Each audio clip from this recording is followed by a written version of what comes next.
Skynet strikes again. We're going to talk about that, Comic-Con, and a lot more on today's episode of the Geek Watch Podcast.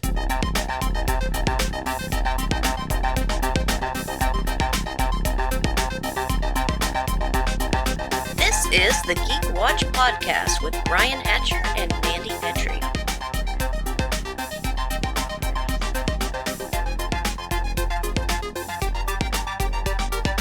Greetings, Geek Watchers, and welcome to episode 195 of the Geek Watch Podcast. I'm Brian Hatcher, and with me, as always, Geek Watch's own resident geek goddess, Mandy Petrie. Hello, Brian. And I did want to start out today talking about something that we were talking about the last podcast, the strike, right, and all the subtleties about what you can and cannot do during the strike. And I thought that this might be a good time maybe to start out the podcast with a bit of a clarification. Obviously, I don't speak for you. This is my own opinion on this. I have a feeling that you may wind up agreeing with this opinion, but the reason why I support the SAG-AFTRA and the writer's strike is not because I'm scared of what'll happen if I don't. I support them because they're in the right. Right, yes. Absolutely. And I was sure you would feel the same way, yes. But I didn't want to leave the impression that I'm intimidated by SAG-AFTRA and the Writers Guild and we're worried about, we don't want to offend them or anything. I support them because they are 100% in the right. And that's why I'm as careful as I am to make sure that what I do helps support the strike. Of course, where we live, there are no picket lines, but if there were, yes, I'd pick up a sign and I would go. No question. Yep. I just thought that we should clarify that starting out about where we stand on the writer strike and the SAG-AFTRA, the actor strike. In all the history of the world, no one was ever given something because they deserved it. They were given something because they demanded it. Yes, they absolutely deserve these things, and they're not getting it, so they have to demand it. I will say, as a writer, obviously, I'm going to support other writers. But that being said, in a literal billion-dollar industry, I don't care what you do, whether you're a writer or an actor or you're schlepping cameras and lights onto a truck, you shouldn't be worried about where your rent's coming from. Right. Regardless. Across the board, I feel that way. Like I said, I just wanted to make sure that if there was any misunderstanding about that, we cleared that up because that's where I stand. And I knew that you felt the same. So, but let's let the Geek Watchers know. Exactly. Just in case anybody was confused by that. I did want to clear that up at the beginning because AI is sneaky. And it just got a little more sneaky. We normally talk about television and movies, but we're going to have to talk about books for just a moment. Ooh. And I don't know if I've ever talked to you about this on the podcast. I know we've talked about this before, how a lot of magazines that publish stories, how they've been having to shut down.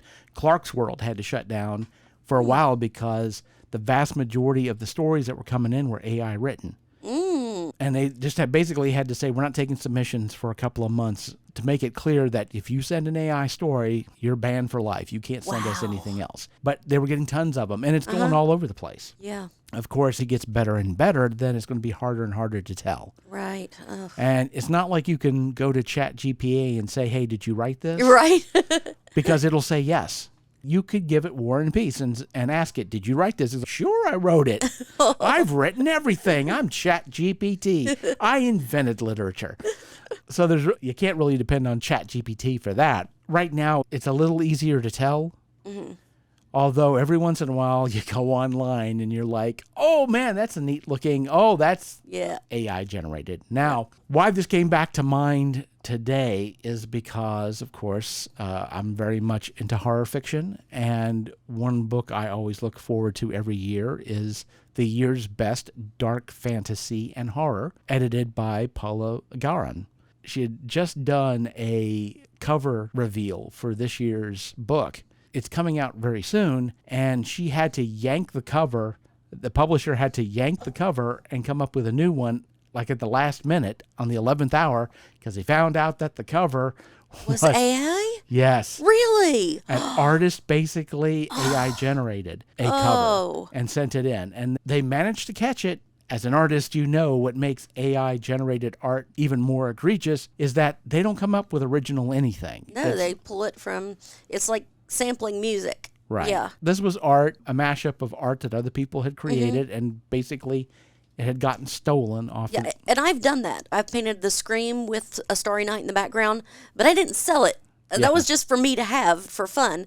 I wasn't trying to make money off of it. Yeah. And, but the thing about it is, you still painted it. Yeah, that's different than, say, compared to somebody doing a cut and paste using AI to do a cut and paste of stuff. This AI cover that this artist sold, who didn't put any work into it at all, just said, "Do me a horror cover," and came up with this. fun. And it almost passed muster and almost wound up on a book cover. And Wow. fortunately, They could have gone to Fiverr. yeah. Well, they have a new cover now, and it is actual art. And of course, this publisher has now put into play more strenuous rules about making sure that they catch this type of stuff. But it's going to get harder and harder to catch this stuff. We almost came close to not catching it this time, and that's what is scary. But how does this go forward? I guess we'll find out. But I did want to talk a little bit about San Diego Comic-Con, because there wasn't a lot of movie, and there was some TV stuff going on. But Hall H was empty for part of the time, which it's never empty. Wow, yeah. But that's because there wasn't a whole lot being promoted from Hollywood, for obvious reasons. Right. Because the actors can't promote.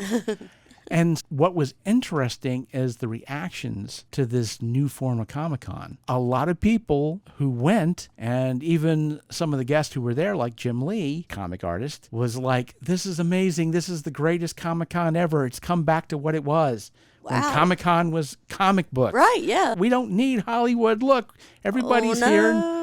And I'm sitting here going, hold on, Tex. Don't start gatekeeping just because. Yeah, here's the thing. That isn't what Comic-Con is like without the movies. That's this year. This is a unique situation because when people bought tickets for Comic-Con and vendors were coming in, there was this expectation it was going to be a full-blown Comic-Con with everything.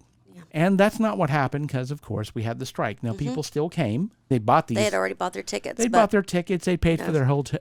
But now they're not going to get their photo op with Exactly. Jason Momoa anymore. Yeah. The thing about it is, if people would have known when they were buying their tickets that there's going to be this strike and Comic-Con's not going to have Hall H blowing up, there's not going to be any reveals, none of that stuff, would we have had the vendors there that were there? Would we have had the people there? That's the question. Yeah, what we saw this year was not what Comic-Con looks like without Hollywood. And don't get me wrong, I have no problem with comic book conventions or people who don't want to deal with the movie side of things, who wish that Comic-Con was just comic books.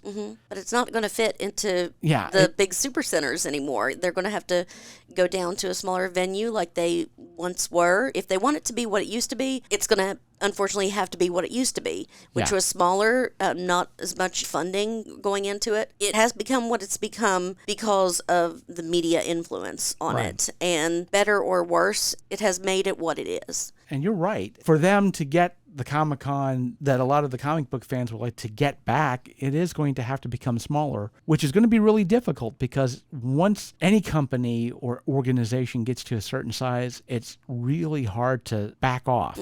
And that may be an issue. And there is talk that Comic-Con will be out of San Diego in 2 years. And so do they get bigger? Do they get smaller? They go to Atlanta? That's certainly a possibility. I'm not trying to rain on anybody's parade. I'm not trying to say anything bad about comic books or disparage comic book fans, because I grew up as a comic book fan. I love comic books. But this year is not typical of anything. This was a unicorn for comic book fans, for people who wanted to go to a big Comic-Con and just have comic books, maybe a little bit of television stuff. I hope you enjoyed this year. Because it's not going to be this next year. It's going to be different. It will either be back to normal or a whole new animal. And smaller. You're not going to see the vendors there. You're not going to have the companies like Funko doing these big reveals. You'll see a little bit of stuff, but you're not going to see the vendor drive like you do at what Comic-Con became. And maybe for the fans, they don't want that. Maybe they're completely fatigued by all this and they want a smaller venue. But I'm a big fan of small cons. My favorite con was here in our hometown. Right. It has since not come back, but that was my favorite. I loved it. I love the little cons like that. I'm happy to see that. But that becomes an issue, and this is one of the reasons why it's really hard to backtrack and become smaller. Although for a lot of businesses, if they could do that, it would allow them to scale down. and there are people who depend on that for income. That's what they do for a living. Exactly. Is a smaller Comic-Con going to be worth it for people to run? That's going to be the big question, especially with San Diego Comic-Con. Now, there are other Comic-Cons like New York Comic-Con, but San Diego is like that linchpin. The money they make from that allows them to do these other Comic-Cons that don't necessarily make that kind of money. But San Diego Comic-Con is a big explosion of not only publicity, but money. And these other cons depend on it. And so that's going to be the question also. Because if this strike continues, what does that do for Comic-Con next year? Even if the strike is over before the next Comic-Con, what is there going to be to promote? They're going to have to get the gears going back up again, and that's going to take a while. It is. Now, Hollywood, strangely enough, isn't 100% shut down because, and this is something I was thinking about mentioning in the last podcast and we didn't get around to it, but A24 is still filming. Really? Yeah. A24, rebels that they are, went to SAG-AFTRA and went to the Writers Guild and said, hey, look, we know these other studios don't believe in the stuff that you're talking about, but we do, and we're going to do it now. We will sign a paper saying any production that we do will go by the terms of the agreement that you guys are trying to get through. So no AMT. AI and actors getting fair shares of streaming. And way to go. Yeah. Way to go, A24. Yeah. Good for you. And so they're still filming, and there's I think it's Paul Rudd and Jenna Ortega are doing a film together for A24. But again, A24, the rebels as they are, besides the fact that they make non-IP films, they make these interesting horror films and everything, everywhere, all at once. They take chances on movies that are not, at their face, wouldn't seem to be blockbusters, but they turn out to be. Mm-hmm. I love them for that, but now they're also saying, hey, you guys are right. Mm-hmm. We agree with you. And we'll sign a paper saying we'll go by that right now. And so A24 isn't a struck property. Okay. And there are like little small independent films that are being allowed to film because of agreements that they have with SAG-AFTRA and with the Writers Guild. Kevin Smith is about to film a movie that he's already written it. And because it's a very cheap film to make, it's going to basically fly under their radar. But he just basically went to SAG-AFTRA and said, hey, is this okay? And they signed him waivers so that he could film. It's called a 4:30 movie, and it's basically about Kevin and his friends when they were young, where they would go to the movie theater really early and buy a ticket to see a movie. And then they would, once the movie was over, they'd hide out and sneak into another theater to see another movie. Oh, rotten kids. Love it. And of course, Kevin Smith owns a movie theater, and so they're going to shoot it there. So it's a real cheap movie to make. Although I find it really interesting. Kevin Smith is basically shooting a movie about watching movies for free. And went to SAG-AFTRA and is like, hey. Can I make a movie about cheating you out of wages? Yeah, exactly. Please. It's not even cheating Hollywood out of wages. It's basically cheating a movie theater out of money. But it's a strange theme, I'd have to say, to make a movie out of. But there is some stuff being shot, but certainly not to the extent of what the normal output of Hollywood is. And we are day by day getting closer to the abyss. In a sense, I think we're right at the edge of it at this point because so much stuff has been pushed to, it's delayed indefinitely. There's no dates for stuff. Like the DC movies, they've been pushed.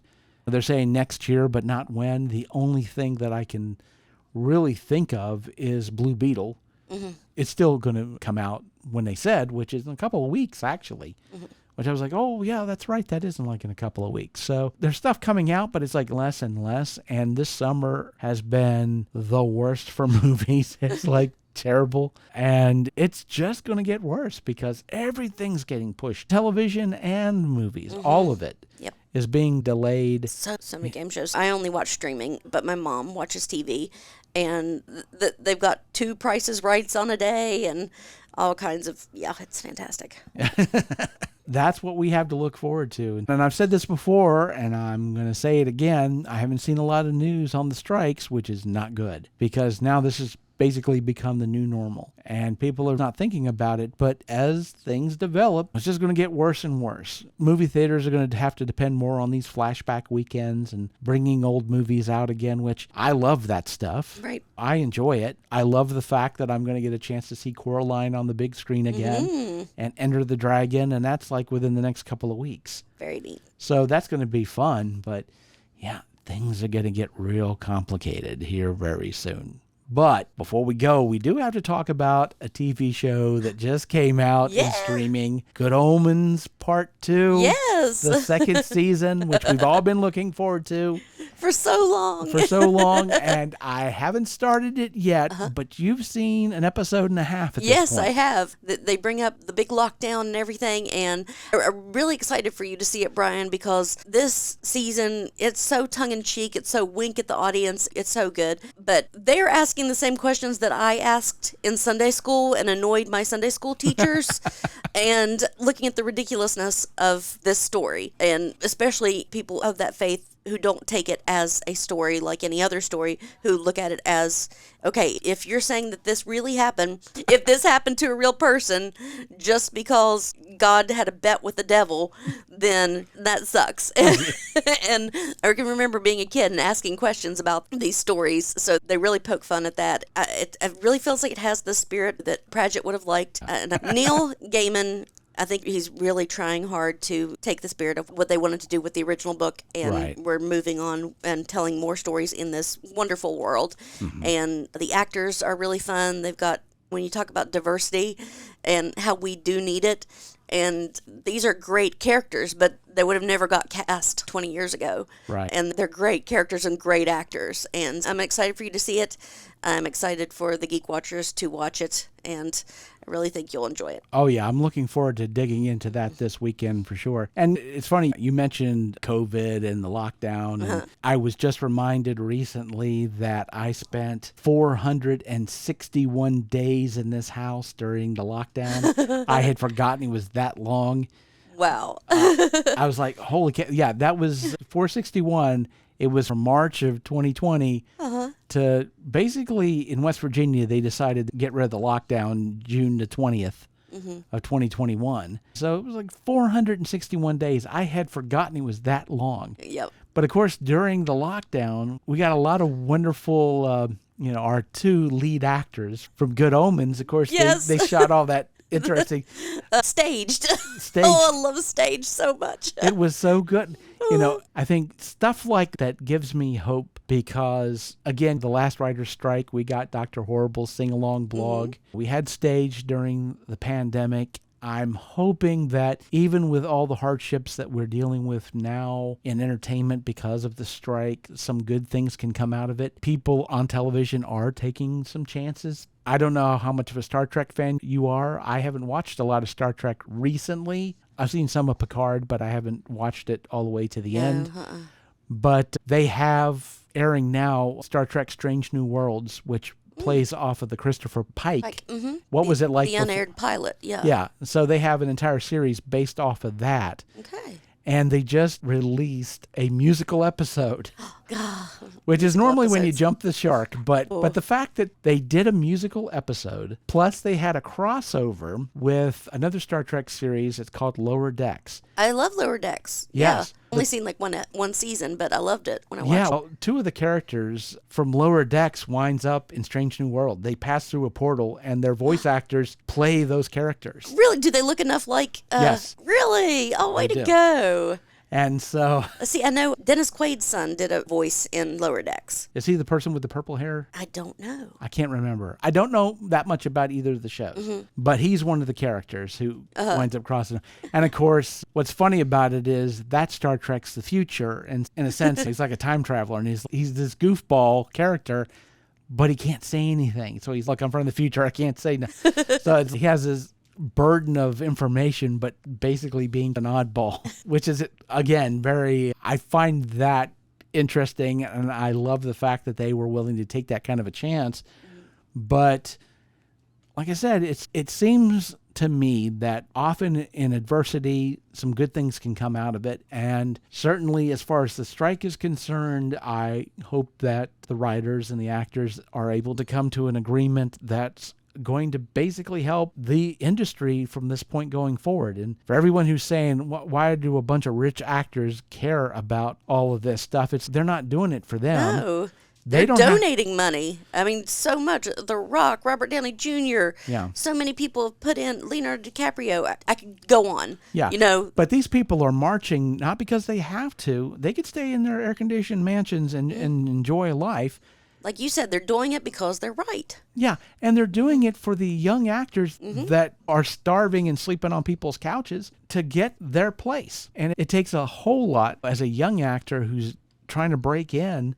If you can't get time on a set and it's difficult for you to make a living, where do the new actors come from? So, I mean, that's why these rich actors care, not for themselves, because they don't need to worry about any of that stuff. It's all about these young actors. The up and coming. Exactly. They're looking the future. They're looking at the future. I'm hoping that we see something soon, hopefully. I think we may be in for a long haul, because it looks like producers are going to be real stubborn about a lot of this. But that being said, while we are waiting, this could be an opportunity for some really good stuff from some independent people to come out. And it's already starting. And hopefully at the end, it's just going to be good news for everybody. But I guess we'll see. We shall see. And with that said, we come to the end of episode 195. Thank you for listening, and tune in next time for the latest in geek news and views with the Geek Watch podcast. For Mandy Petrie, this is Brian Hatcher, reminding all the Geek Watchers out there, we're all geeky about something. Be proud of yours. See you next time.